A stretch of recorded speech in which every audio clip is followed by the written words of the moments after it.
Cleveland Browns take to the road this week. Dog pound, not worried about record. Just want to see if primetime 2.0 is going to be an actual thing. Sanders will keep. And to the end zone. Shedeur Sanders runs his way in for 6. He maneuvered his way out of a sack, a tackle, and gets the touchdown. They are in Chicago this week. Bear down, hoping week 14 wasn't the clock striking midnight. Just because the glass slipper lost a shank doesn't mean it's all over, right? Intercepted! Keyshawn Nixon and the Packers will win it! Even the best high-wire act eventually slips, usually into a net, so the Bears kind of hoping Cleveland is their net and they bounce back up onto the wire. To do that, they could really use more from their passing attack. For glass half full to Bear fans, Caleb Williams came on late versus Green Bay, some nice throws, both his touchdowns in the second half. Touchdown! Oh, Olamide Zaccheaus!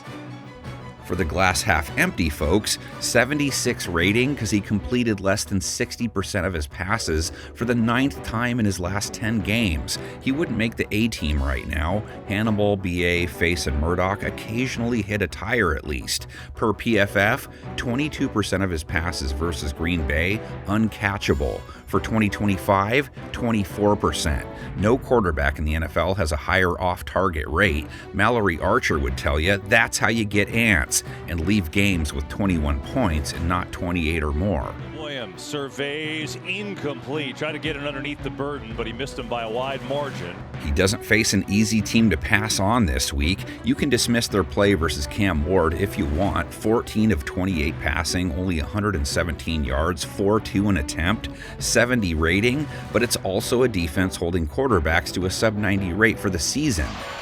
And of course, he has to worry about Myles Garrett. Browns only had 1 sack last week. He got it. 7 straight games with a bag plus. At 20 now, 3 away from breaking the NFL single-season record. His 20th sack of this Incredible. season. This is incredible. I'm sorry, I didn't mean to interrupt you. Well, no, now he's 2.5 away from tying, 3 away from setting the single-season record. Williams is an escape artist, still does get caught though. He's taken a sack 7 of his last 8 games, but no more than 2 in any. Didn't have Rome Odunze last week. Rome Odunze out today. Didn't lead to a big game for DJ Moore, -4 yards. Luther Burden led the team with 67 yards. Great pass protection, you see that late, but here's Luther Burden, the young receiver, finding a hole in the zone. Cole Kmet, 42 yards. And that's a perfect strike to Kmet in stride. Colston Loveland, a touchdown, 29 yards. Colston Loveland, touchdown! The flow of their loss to Green Bay kind of altered Chicago's typically run-first offense. It was still plenty efficient. Kyle Monangai, 57 yards, 4.1 a carry. DeAndre Swift, 68 yards on 4.8 a scamper. DeAndre Swift keeps it moving. And you could see those two playing a big role then, as the biggest reason Cleveland gave up 31 points last week to the second lowest scoring team in the NFL was because they gave up over 160 yards to Tony Pollard, 2 touchdowns, 6.4 per carry. Pollard still going, unbelievable run. He's going to take it to the house for a touchdown. Tony Pollard does the rest. He gets in the open field like that. You ain't catching him, and the Tennessee Titans offense is operating. That was a little like burying the lead when it comes to this matchup. And you can argue waiting this long to talk about Shedeur is out of order too. Sanders with that rushing touchdown we saw earlier, to go along with 3 TD passes, 360 plus yards. Brownies, could he be the one? What else does he have up his sleeve? 29 points, second most they've put together all year, but 24 plus in 2 of Sanders' 3 starts. Yeah, last week it was against the Titans, but here's why he could do it again. He has shown himself to be a guy who likes chunk plays.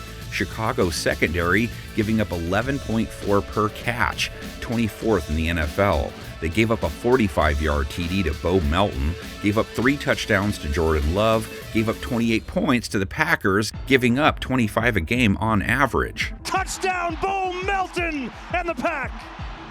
Bears have feasted on takeaways, only one versus the Packers, only sacked Love once. Montez Sweat got it, has 8.5 for the year.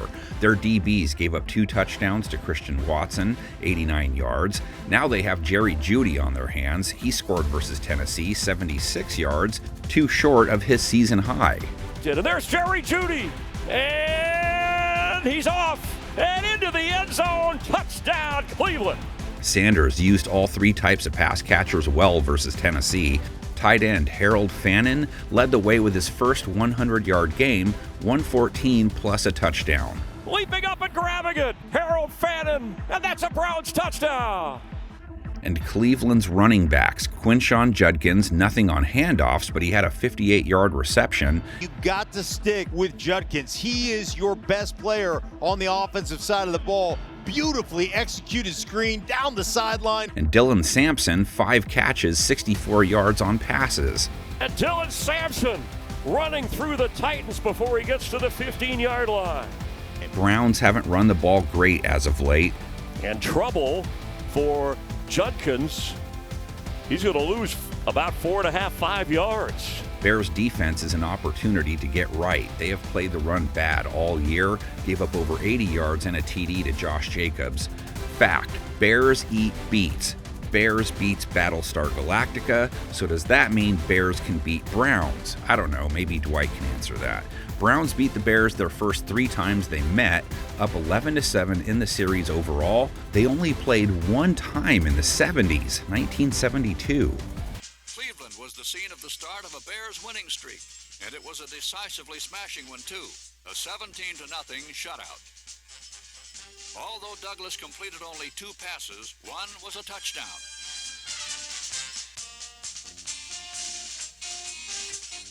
Douglas ran for 115 of the 250 yards rushing accumulated by the Bears.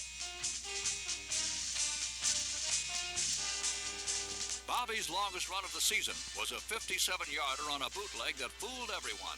And at the end, he had to fend off 2 Browns pursuers inside the 10.